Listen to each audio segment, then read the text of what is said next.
Team வணக்கம், ராஜேஷ் பேசுகிறேன். ஆக்சுவலாக நான் எங்கே இருக்கேன்னா இந்த வளையங்கரணை இந்த லேக் ஞாபகம் இருக்குங்களா?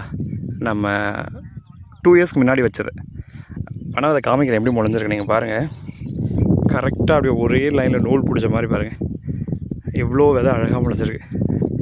ஆக்சுவலாக இது எல்லாமே வேல்டெக்லேருந்து ஸ்டூடெண்ட்ஸ் வந்திருந்தாங்க இந்த கரை வைக்கிறதுக்கு. எக்ஸ்னோவில் தான் இந்த ஏரி ரெடி பண்ணி வச்சுருக்காங்க. ஸோ இந்த வருஷமும் எங்கெங்கெல்லாம் பனை விதைகள் முளைக்கலையோ அந்த இடத்த ரீப்ளேஸ் பண்ண போகிறோம். நான் காமிக்கிறது தெரியுதுங்களா? இது ஃபுல்லாகவே பனை விதை தான், அந்த எண்டு வரைக்கும் ஒரே லைனில் பர்ஃபெக்டாக முளைஞ்சிருக்கு. ரொம்ப சந்தோஷமாக இருக்குது பார்க்குறதுக்கு. எவ்வளோ பெரிய ஏரி பாருங்கள், தண்ணி வந்து நிறைஞ்சதுன்னா இன்னும் அழகாக இருக்கும்.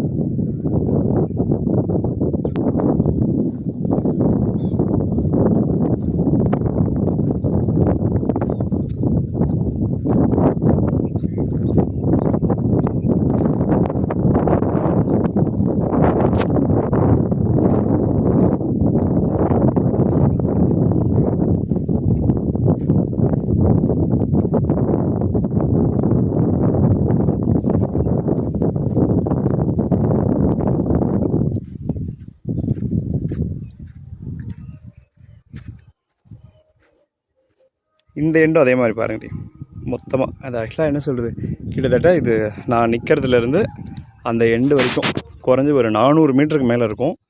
இந்த ஒரு கரை ஃபுல்லாக அவ்வளோ அழகாக வளர்ந்துருக்கு, பார்க்கவே ரொம்ப அழகாக இருக்குது. Thank you team. இந்த வருஷமும் நம்ம இங்கே ஒர்க் பண்ண போகிறோம். இப்போ இந்த கரை இருக்கு இல்லையா, அங்கெல்லாம் நம்ம லாஸ்ட் இயர் வைக்காமல் விட்டுருக்கோம், அதை எல்லாமே ரீப்ளேஸ் பண்ணணும் இந்த வருஷம். Thank you team, thank you.